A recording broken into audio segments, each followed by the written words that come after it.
నమస్తే. Welcome to our channel. నేను ప్రియాంకారావు.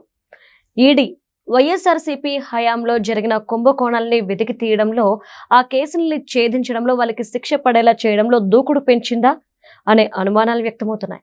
ఎందుకు అంటే ఈరోజు ఇసుక దోపిడీ జరిగింది వైఎస్ఆర్సీపీ హయాంలో. దగ్గర దగ్గర కొన్ని వేల కోట్లు దోచుకున్నారు. దీనివల్ల ఎంతో మంది చనిపోయారు అని అందరికీ తెలుసు. భూమిని గుళ్ళ చేశారు అని చెప్పేసి.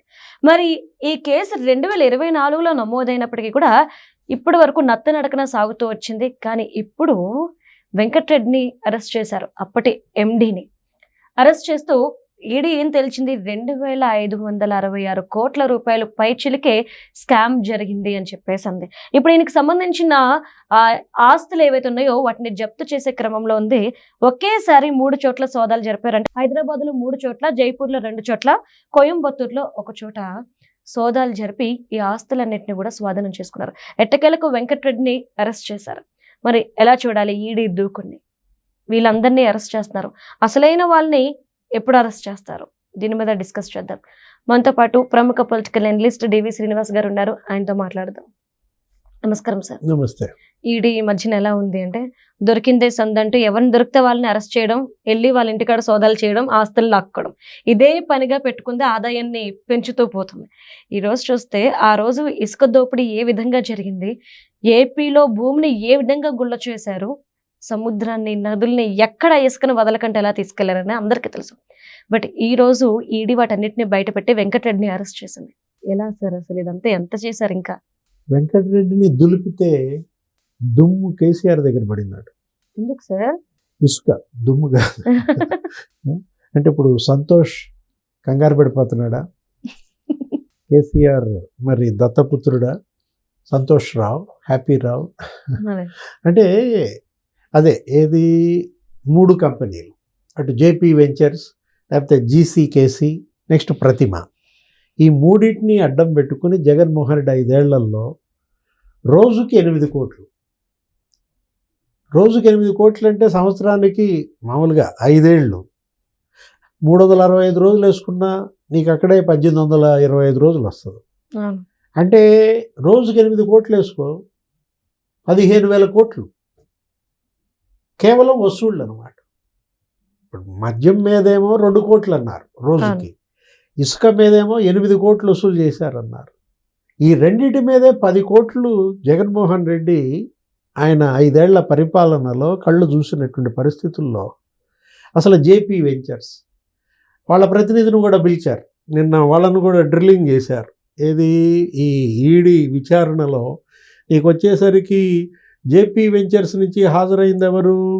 ఆత్మారాం కామత్, లేకపోతే ప్రతిమ ఇన్ఫ్రా మరొకటి అనిల్ కుమార్ని పిలిచారు. నెక్స్ట్ జీసీకేసీకి వచ్చేసరికి ఆర్ వెంకటకృష్ణారెడ్డిని పిలిచారు. మొత్తం అందరినీ డ్రిల్ చేసిన దీంట్లో పోలార్ బేర్ ఎవరైనా వెంకటరెడ్డి, అతనికే 2 పోస్టులు ఇచ్చారు.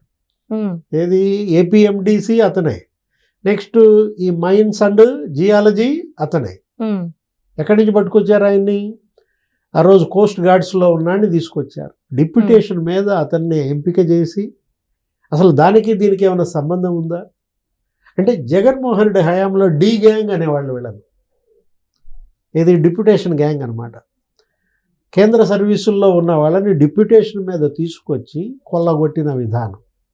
వెంకటరెడ్డి అయినా, లేకపోతే ధర్మారెడ్డి అయినా, లేకపోతే వాసుదేవరెడ్డి అయినా, మధుసూదన్ రెడ్డి అయినా, మొత్తం ఒక్కొక్క శాఖలో ఒక్కొక్కడిని పెట్టాడనమాట. ఒట్టి డిప్యూటేషన్ మీదే. అంటే ఇక్కడ ఉన్న ఐఏఎస్లు, సీనియర్ ఐఏఎస్లు తన దోపిడీకి సహకరించరనే ఒక ఆలోచనతో డిప్యూటేషన్ మీద వచ్చినటువంటి వెంకటరెడ్డిని ఇసుక స్కామ్కి అతన్ని ప్రధాన పాత్రధారిగా చేయటం. ఇప్పుడు మనం చూసాం ఏది జేపీ వెంచర్స్ అమ్మ యాక్చువల్గా 800 కోట్లు బాకీ ఉంది. బకాయిలే 800 కోట్లు ఉంటే అవి వసూలు చేయాలి కదా. బ్యాంక్ గ్యారంటీలు 120 కోట్లు మామూలుగా ప్రతి కంపెనీ ఏదైనా చేయాలంటే బీజీలు ఇవ్వాలి. అట్లా జేపీ వెంచర్స్ 120 కోట్లు బీజీ ఉంటే ప్రభుత్వానికి 800 కోట్లు చెల్లించాలి. నువ్వేం చేయాలా? ఆ 120 కోట్లు ప్రభుత్వ ఖజానాకు జమ చేయాలి. జమ చేసి ఆ మిగతా ఉన్నాయి చూసావా 680 కోట్లు అవి ఎప్పుడు కడతామని అడగాలి. ఇతను ఏం చేశాడో తెలుసా వెంకటరెడ్డి, 800 కోట్ల బకాయిలు కట్టించకపోగా బ్యాంక్ గ్యారంటీ 120 కోట్లు కూడా విత్డ్రా చేయించాడు. అంటే జేపీ వెంచర్స్ ఇవాళ విత్డ్రా చేసినటువంటి ఆ 120 కోట్లు వెంకటరెడ్డితో కట్టిస్తారా, అనిల్ రెడ్డితో కట్టిస్తారా? ఎందుకంటే జగన్మోహన్ రెడ్డి మరి ఆయన బ్రదర్ వైఎస్ అనిల్ రెడ్డే మొత్తం ఇదంతా తిప్పింది. అటు జేపీ వెంచర్స్ని తెచ్చిన, దాని ముసుగులో టర్న్కీని తీసుకొచ్చిన, లేకపోతే ఈ జీసీ కేసీ, ఇప్పుడు ఈ ప్రతిమ, ఇప్పుడు ఈ సంతోష్ రావు ఎవరి దగ్గర వసూలు చేస్తారు ఈ డబ్బంతా? 20,000 కోట్ల ఇసుక దోపిడీకి గురైంది అని శ్వేతపత్రం వేశారు. ఆ రోజు ముఖ్యమంత్రి చంద్రబాబు అసెంబ్లీలో శ్వేతపత్రాన్ని ఇచ్చిన దీంట్లో 20,000 కోట్ల ఇసుక దోపిడీలో మరి ఇంతవరకు అసలు ఎంత జప్తు చేశారు, ఎంతమందిని అరెస్ట్ చేశారు? ఈ మొత్తం సొమ్ము ఇది ప్రజాధనం. సుప్రీంకోర్టు దీనిపైన కన్నెర చేసింది. ఏది కలెక్టర్లందరికీ మామూలుగా ఇవ్వలేదు అసలు వార్నింగ్. ఇప్పటికిప్పుడు మీరు రీచ్ల దగ్గరికి వెళ్ళి ఆ రీచ్లు రిపోర్ట్ చేయమని. కొంతమంది కలెక్టర్లు ఏం చేశారు, అసలు వెళ్లకుండానే వెళ్ళినట్టుగా పంపించారు ఆన్సర్స్. అసలు తమిళనాడులో అయితే 6 కలెక్టర్లను సుప్రీంకోర్టు సస్పెండ్ చేసింది ఒక్క ఈ ఇసుక తవ్వకాల విషయంలోనే. నదీ గర్భంలో అమ్మ జనరల్గా ఏంటి 1 మీటర్ తవ్వచ్చు, 1.5 మీటర్స్ తవ్వచ్చు.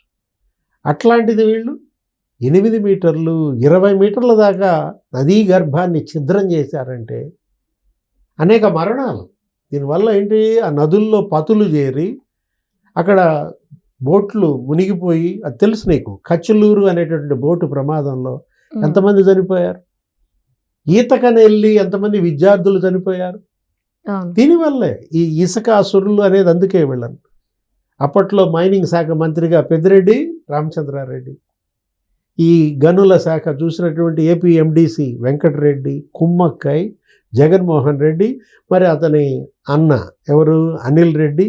ఈ దోపిడీ ఇప్పటి వరకు ఇంకా దీనిపైన అసలు సరైన విచారణ కానీ, లోతైనటువంటి దర్యాప్తు కానీ, అరెస్టులు కానీ, జప్తులు కానీ జరగలేదు. ఎంతవరకు ఇప్పటి వరకు స్పీడ్గా వెళ్ళింది రెండిట్లోనే. అదేది ఆ కల్తీ నెయ్యి కేసులో వెళ్ళారు తిరుమల తిరుపతి దేవస్థానం, లేకపోతే ఇది కల్తీ మద్యం కేసులో వెళ్ళారు.